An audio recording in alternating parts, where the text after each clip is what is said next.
नमस्ते, मेरा नाम कविश और आप देख रहे हैं 90.0 FM झुंझुनू का डिजिटल प्लेटफॉर्म। कार्यक्रम का नाम है एक कदम बदलाव की ओर और आज बातचीत करेंगे हम हमारे चुनाव से संबंधित। देखिए, चुनाव जो है वो राजस्थान में बेहद ही नजदीक है। कुछ ऐसी जानकारियां हैं जो जनहित में आप लोगों को जानना जरूरी है और आज उन्हीं बातों के बारे में हम बहुत सी चर्चाएं करने वाले हैं। हमारे साथ में जवाहर चौधरी जी हैं जो कि CEO हैं जिला परिषद झुंझुनू और साथ ही OIC स्वीप सेल झुंझुनू से मुख्य कार्यकारी अधिकारी जिला परिषद झुंझुनू। सर, बहुत बहुत स्वागत है आपका हमारे इस खास कार्यक्रम में। सबसे पहले धन्यवाद सर। जैसा कि हम वोटिंग को लेकर बातचीत कर रहे हैं, जनता को जानकारी हम देना चाह रहे हैं। सबसे पहले सर बात करेंगे न्यू वोटर्स के बारे में। इस बार जो है वो थोड़ा सा आप हमें बताइए और साथ ही जो नए वोटर्स इस बार पहली बार वोट करेंगे वो भी आपको देख रहे होंगे, तो उनको आप क्या संदेश देना चाहेंगे? जैसा हम सब जानते हैं, जनसंख्या के हिसाब से भारत एक युवा देश है और उसी लिहाज से इलेक्शन कमीशन ऑफ इंडिया का भी पूरा जोर रहा है कि जिसकी भी आयु अभी 1 अक्टूबर 2023 को 18 वर्ष होने वाली है, वो कोई भी अपना नाम मतदाता सूची में जुड़वाने से वंचित नहीं रहे। इसके लिए तमाम तरह के प्रयास हमारे द्वारा किए गए हैं। और जिला स्तर की बात करें तो यहाँ एक स्वीप सेल होता है अलग से और जो हमारी देखरेख में काम करता है, जिसमें पूरे ज़िले में अधिकाधिक और डेली बेसिस के ऊपर गतिविधियां संचालित की जाती है। और उन सभी का मजमून यही रहता है कि निर्वाचक नामावली के अंदर अपना नाम कैसे जुड़वाया जाएगा, क्या प्रक्रिया होगी, BLO कहाँ बैठेंगे, कौन सी तिथियां हैं, ये तमाम प्रक्रिया से उनको अवगत करा करके और कौन कौन से डॉक्यूमेंट्स की ज़रूरत होगी, क्या तरीका होगा। आप ऑनलाइन VHA हेल्पलाइन ऐप है उसके ज़रिए भी करा सकते हैं, BLO के माध्यम से फिजिकल फॉर्म भर के भी करा सकते हैं। ये सारी जानकारियाँ दी गई और इस दौरान आप जानते हैं कि अभी 4 अक्टूबर को फाइनल पब्लिकेशन हुआ है, तो निश्चित रूप से नए वोटर्स इसके काफ़ी बड़ी संख्या में जुड़े हैं और हमें उम्मीद है कि यूथ कोई पीछे नहीं रहा है और जो कि मतदाता बनने के लिए पात्र था। तो इस हिसाब से हम देखते हैं कि यूथ की बात करें, केवल तो झुंझुनू में जो टोटल अभी वर्तमान में वोटर लिस्ट में फाइनल पब्लिकेशन में जो मतदाताओं का आंकड़ा है वो 17,93,001 का आया है, जिसमें से हम 18-19 वर्ष के आयु वर्ग के यदि मतदाताओं की बात करें तो 74,060 मतदाता इसके अंदर है। अगला जो कोहॉर्ट है, इसका कोहॉर्ट ऐसे आंकड़े ECI मेंटेन कराता है जो हमारे पास एक्यूरेट आंकड़े हैं। जैसे 20 से 29 वर्ष है, उसमें 4,33,428 वोटर्स हैं। इसी प्रकार 30 से 39 की बात करें 3,68,127 है। तो यूथ को जोड़ने के लिए, और आप देखे होंगे जगह जगह पोस्टर भी आपके ध्यान में आए होंगे, यूथ चला बूथ, तो यूथ वोटर्स के ऊपर बहुत ज़्यादा जोर दिया है। और जैसा कि इलेक्शन कमीशन चाहता है कि जो हमारी वोटिंग प्रोसेस है वो इंक्लूसिव होनी चाहिए और एक्सेसिबल वोटिंग होनी चाहिए और एथिकल वोटिंग होनी चाहिए। और एक तरह से वोट देने आदमी जाता है तो किसी पर्व में, किसी मेले में, किसी ऐसी आनंददायक स्थिति में जो फीलिंग होती है वो फीलिंग आनी चाहिए। ये भी सारे प्रयास किए जा रहे हैं। बिल्कुल। साथ ही सर, वोटिंग की जो नए वोटर्स हैं उनके बारे में आपने जानकारी दी। थोड़ा सा आम जन की जागरूकता के लिए मैं जानना चाहूँगा कि जैसे ही आचार संहिता लागू होती है, निर्वाचन विभाग जो है वो सारी देख रेख करता है, हर एक चीज़ को मैनेज करता है, तो एक important issue law and order का भी आता है कि चुनाव आते हैं, उस वक्त बहुत सारी गतिविधियाँ होती हैं। लॉ एंड ऑर्डर को मेंटेन करने के लिए लोग जो हैं वो भय मुक्त होकर चुनाव में प्रोसेस में अपना हिस्सा लें और अपने फेवरेट कैंडिडेट को, जिसको वो चाहते हैं, उसको वो वोट करें। तो ये भय मुक्त वातावरण और साथ ही ये जो हमारी प्रोसेस है लॉ एंड ऑर्डर की, ये किस तरीके से देखी जाएगी? आप जानते हैं कि जो ही चुनावों की घोषणा होती है उसी के साथ ही भारत निर्वाचन आयोग की ओर से मॉडल कोड ऑफ कंडक्ट, आदर्श आचार संहिता प्रभावी हो जाती है और उसके प्रभावी होते ही एक लेवल प्लेइंग फील्ड प्रदान करना होता है तमाम राजनीतिक दलों को, तमाम चुनाव में रुचि रखने वाले जो उम्मीदवार हो सकते हैं उन सभी के लिए। कहने का तात्पर्य है कि ऐसा नहीं लगे कि किसी के पास संसाधन ज़्यादा है, ताकत ज़्यादा है तो वो भारी पड़ रहा है, ऐसा नहीं। तो ये एक तरह से सभी को समान वातावरण, समान फील्ड प्रदान करने के लिए होता है और इसके लिए मल्टीपल तरीके से काम किया जाता है। जैसे सबसे पहले आप देखते हैं कि MCC लागू होते ही तमाम जो डिफेस्टमेंट की कार्रवाइयाँ हैं लोगों के, राजनीतिक दलों के, रूलिंग पार्टी के होर्डिंग्स, बैनर्स, प्रचार सामग्रियाँ वगैरह वो तत्काल प्रभाव से हटवाई जाती है और उसकी रिपोर्ट जाती है 24 घंटे की। उसके बाद में पब्लिक प्रॉपर्टीज़ में, बाज़ारों में वगैरह सब जगह होती है वो भी सब रिमूव कराई जाती है। इसके बाद प्राइवेट प्रॉपर्टी के ऊपर भी जैसे कोई ताकतवर आदमी है और बिना उसकी किसी की कंसेंट के भी कुछ सामग्री प्रदर्शित कर देता है और अपना प्रभाव जमाने के लिए उसको भी रिमूवल कराया जाता है। ऐसे 24 घंटे, 48 घंटे और 72 घंटे की रिपोर्ट्स चुनाव आयोग को जाती है फील्ड से। और जो अभी आचार संहिता लगने पे हमने भी बिल्कुल इसमें इसको भिजवाया है और ये फील्ड से रिपोर्ट आती है, एक्यूरेट रिपोर्ट होती है।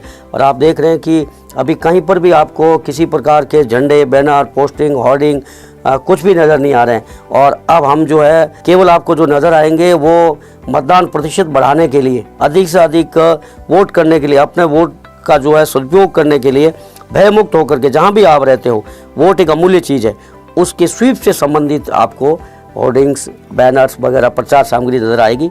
इसके अलावा केवल जो परमिशन लेकर के करेंगे, कोई सा सभा करिए, चाहे आप कोई होर्डिंग लगाइए, वो बिना परमिशन के संभव नहीं होगा। दूसरी एस्पेक्ट है लॉ एंड ऑर्डर का, जिसके लिए हमारी जो फोर्सेज है, खास करके पुलिस फोर्स है, वो अपना पूरा एक रणनीति बनाती है। एसपी साहब देखते हैं जिले में और फिर ऊपर तक इसकी मॉनिटरिंग होती है। जिला निर्वाचन अधिकारी के साथ क्लोज कोऑर्डिनेशन होता है और जो बॉर्डर डिस्ट्रिक्ट्स हैं, इंटर स्टेट बॉर्डर्स हैं, उनके ऊपर नाके लगते हैं। गुप्त रास्ते कौन कौन से हैं जिनसे किसी प्रकार की ड्रग्स है, हथियार है, इस तरह की जो अनवांटेड चीज़ें हैं जो आ सकती हैं, सारे व्हीकल्स चेक होते हैं कि अनवांटेड लोग भी जो है उनका भी मूवमेंट इलाके में नहीं होना चाहिए, ताकि किसी प्रकार का भय, डर उत्पन्न नहीं हो लोगों को। तो तमाम तरह की जो चीज़ें हैं, इंटेलिजेंस है, इंटेलिजेंस शेयरिंग है और सारी agency, central agencies, state agency, सारी कॉन्वर्जेंट मोड के अंदर काम करती है। तो अंततः ऐसी स्थिति उत्पन्न की जाती है कि जो भी मतदाता है भय मुक्त होकर के जिसको चाहते हैं उसको मतदान केंद्र पर जाकर राजी खुशी आराम से अपना वोट दे करके आए। और जो प्रक्रिया के अंदर भाग लेकर के उम्मीदवार होना चाहते हैं वो भी जो है जब नॉमिनेशन होते हैं अपना नॉमिनेशन फाइल करें। यदि फाइनली रहना चाहते हैं और कंटेस्टिंग कैंडिडेट रह जाते हैं तो वो अपना प्रचार करें और मतदाताओं को अपने फेवर में करने की कोशिश करें, फेयर कोशिश करें। तो इस प्रकार से तमाम इसके कई एस्पेक्ट हैं और सारे एस्पेक्ट के ऊपर बहुत ही सिस्टमेटिक तरीके से, वैज्ञानिक तरीके से और टाइम बाउंड मैनर के अंदर काम किया जाता है।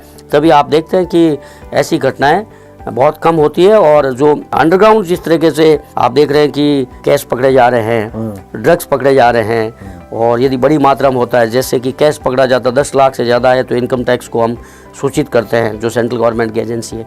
तो कुल मिलाकर के इन सारी चीज़ों को, जैसा आपका मुख्य प्रश्न था कि भय मुक्त वातावरण, तो ये सारी प्रक्रिया है भय मुक्त, free, fair and fearless election को सुनिश्चित करने के लिए की जाती है। बिल्कुल। साथ ही सर एक और जो है इस बार इनिशिएटिव जो है वो चुनाव आयोग की तरफ से ये लिया गया कि जो ओल्ड एज वोटर्स हैं, 80+ के जो वोटर्स हैं, साथ ही जो दिव्यांगजन हैं, उनके लिए होम वोटिंग की सुविधा की गई है। थोड़ा सा इसके बारे में बताइए, होम वोटिंग की सुविधा क्या है और किस तरीके से आप इसे कर रहे हैं? भारत निर्वाचन आयोग की ओर से इस बार एक जो आपने बताया नया फैसला लिया, कदम उठाया है, बहुत ही स्वागत योग्य है और बहुत आनंददायक है, जो कि चुनाव आयोग की एक्सेसिबल वोटिंग का जो एस्पेक्ट है उसके एक आयाम को पूरा करता है। इसमें प्रोविजन है कि मतदाता सूची में जिनकी आयु 80+ है वो मतदाता, उनको होम वोटिंग की सुविधा दी जाएगी। और दूसरे जो PWD वोटर्स हैं, पर्सन्स विथ डिसेबिलिटी, जो हमारे दिव्यांग मतदाता हैं, उनके लिए ये सुविधा प्रदान की गई है। ये ऐच्छिक है, ये अनिवार्य नहीं है कि हर एक को घर पे जा कर के वोट दिया जाएगा। इसके लिए ये एक सुविधा है, उनको BLO के माध्यम से फॉर्म दिया जाएगा 12D, वो फॉर्म भरेंगे और उनको पूरी तरह से अवगत कराया है कि अच्छा तो ये है कि यदि आप मतदान केंद्र पे आ सकते हैं, आयु चाहे आपकी 80 से ज़्यादा है, आ सकते हैं तो आप आकर के करें। लेकिन आप आ नहीं पा रहे हैं, आपको असुविधा है, तो आपके लिए अलग से पोलिंग पार्टी होगी और आपके घर जा कर के उसी प्रकार मतदान करवाया जाएगा जिस प्रकार पोलिंग स्टेशन पे करवाया जाता है। यही बात PWD वोटर्स के साथ है कि यदि आप मतदान केंद्र पे आकर के मतदान नहीं कर पा रहे हैं, ऐसी स्थिति है, तो आप फॉर्म भरें, अपना ऑप्शन दें और आपको घर आकर के वोट करवाया जाएगा। अन्यथा यदि आप आ सकते हैं तो आपके लिए पोलिंग स्टेशन के ऊपर व्हील चेयर्स की भी व्यवस्था होगी और तमाम तरह की जो सुविधाएँ आपके लिए अपेक्षित हैं वो भारत निर्वाचन आयोग के जो निर्देश है उनकी पूर्ण पालना में वो उपलब्ध करवाई जाएगी। तो ये एक ऐसी फैसिलिटी है, एक ऐसा विंडो है जो पहली बार किया गया है, बहुत ही अच्छा है और ख़ास करके उन मतदाताओं के लिए जो कि वास्तव में मतदान केंद्र पर आ नहीं पाते हैं आयु के कारण या अपने डिसेबिलिटी के कारण, उनके लिए एक सुनहरा अवसर है। बिल्कुल। साथ ही सर अभी मैं बात करना चाहूँगा कि जो गवर्नमेंट कई एम्प्लॉयज़ हैं, फॉर एन एग्जाम्पल कोई फोर्स में काम कर रहे हैं, कोई सोल्जर हैं, तो उनके साथ में उनकी वाइफ भी होती है। तो सोल्जर का वोट तो काउंट हो जाता है, पर उनकी वाइफ का वोट का क्या, उसको किस तरीके से आप सुनिश्चित कर रहे हैं? आप जानते हैं कि हम जो मतदाता सूची बनाते हैं उसमें टोटल वोटर्स होते हैं और उसका बाइफर्केशन मेल फीमेल में, और एक सर्विस वोटर से अलग से हम कॉलम रखते हैं। और वो सर्विस वोटर वही है जो हमारे वो मतदाता जो कि डिफेंस फोर्सेस के अंदर काम करते हैं और वोटिंग के डे यहाँ उपलब्ध नहीं होते, उनके लिए ETPBS इलेक्ट्रॉनिक पोस्ट बैलेट जारी किया जाता है। जो ही यहाँ कंटेस्टिंग कैंडिडेट्स फाइनल हो जाते हैं, बैलेट फाइनल हो जाता है, तो ETPBS के जरिए उनके यूनिट कमांडर को ये इलेक्ट्रॉनिक तरीके से भेज दिया जाता है और वहाँ से उनको अपनी सारी फॉर्मेलिटीज़ पूरी करके और मतगणना की दिनांक से पहले तक या मतगणना शुरू होने के जस्ट पहले तक वो हमारे पास में आ जाना चाहिए ताकि हम उनके वोट को मतगणना में शामिल कर पाएँ। ये फैसिलिटी फौजी भाइयों के साथ उनकी स्पाउस को लागू है। स्पाउस मतलब यदि कोई सैनिक है और उनकी धर्मपत्नी है तो उनको ये अलाउ है वोट। हाँ, ये ठीक है कि उनके बच्चे हैं तो बच्चों को वहाँ के, चूँकि वो सामान्य तौर पर बच्चे कहीं पढ़ते हैं, कोई काम करते हैं, तो सामान्य तौर पर जहाँ का निवासी होता है वहाँ वो मतदाता सूची में अपना नाम जुड़वा सकता है। तो इस प्रकार से हम यदि झुंझुनू की बात करें तो झुंझुनू तो वैसे ही सैनिकों के ज़िले के रूप में पूरे भारतवर्ष में विख्यात है और हमारे यहाँ टोटल 28,182 सर्विस वोटर्स हैं। इनमें से अभी आप बात कर रहे थे कि उनकी धर्मपत्नी यदि साथ रहती है या तो मेरे पास जो आंकड़ा है 567 फीमेल भी हमारे सर्विस वोटर्स में, जिनमें से कुछ ऐसी है जो स्वतंत्र रूप से है, जैसे सैनिक खुद एज ए वीमेन सर्विस में है और कुछ वो है जो कि स्पाउस के तौर पे सर्विस वोटर्स में है। बिल्कुल। और सर अभी जो एक बात ये भी है कि कुछ महिलाएं ऐसी हैं जो विवाह के बाद में जो है वो या तो सेपरेट हो जाती हैं या अपनी फैमिली के साथ ही वापस रहने लग जाती हैं, तो उनका वोट कैसे सुनिश्चित किया जाएगा, क्योंकि उनका नाम तो जो है वो पहले कट चुका है वहाँ से? देखिए, ऐसा है कि हमारे यहाँ जो सामाजिक परंपरा है कि विवाह के बाद में जो बच्ची है वो ससुराल चली जाती है तो निश्चित रूप से ससुराल के का जहाँ वोट है वो वहाँ निवास करती है और वहीं उसका वोट जोड़ा जाता है। लेकिन आपने बताया कि किसी कारण से उसका पीयर से नाम कट गया और बाद में वो वापस पीयर में ही आकर के रहने लगी और ससुराल में वहाँ नहीं रहती है, तो यदि वो पीयर में रहती है अन्य कहीं भी जगह रहती है तो जहाँ रहती है वहाँ पर उसको अपना नाम जुड़वाने का अधिकार है। और ये जो नाम जोड़ने की जो प्रक्रिया अभी भी है, अभी भी कंटिन्यूस अपडेशन जिसको बोलते हैं, 4 तारीख को हमारा फाइनल पब्लिकेशन होगा वोटर लिस्ट का, लेकिन जो निरंतर अद्यतन की प्रक्रिया है जिसमें किसी कारण से कोई वंचित रह गया तो अभी भी नाम वो जुड़वा सकते हैं।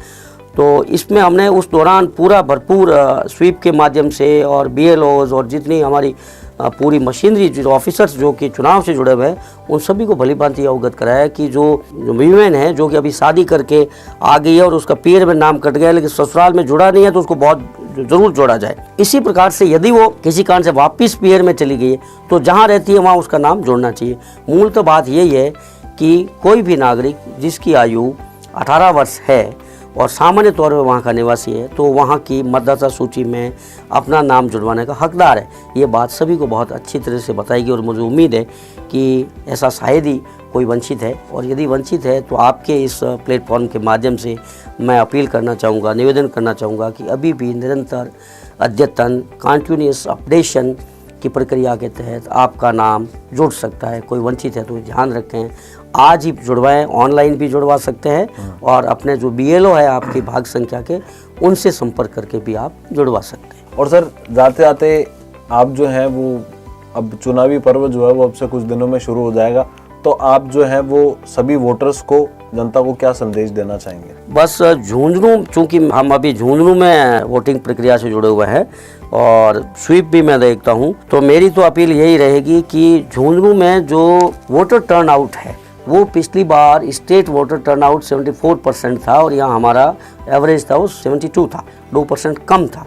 और हमने प्रयास भी खूब किया और बिल्कुल अपील करूँगा कि झुंझुनू का नाम हर फील्ड के अंदर देश और दुनिया में विख्यात है, तो इस वोटिंग परसेंटेज के अंदर भी अपनी जागरूकता का परिचय दें और 100% मतदान करें।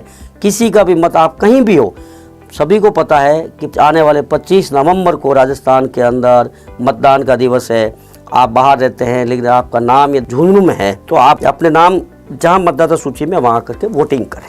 कार्यक्रम एक कदम बदलाव की ओर में आज हमने जो है वो चुनाव से संबंधित बातचीत की, चर्चाएं की और आपको इस चर्चा से बहुत सी चीजें जो है वो पता चली होंगी। कार्यक्रम में एक बार फिर से हम आप लोगों से मुलाकात करेंगे एक नई जानकारी के साथ। तब तक के लिए नमस्कार। झुंझुनू शहर का अपना radio station FM Jhunjhunu 90.0 FM, हर तरंग आपके संग।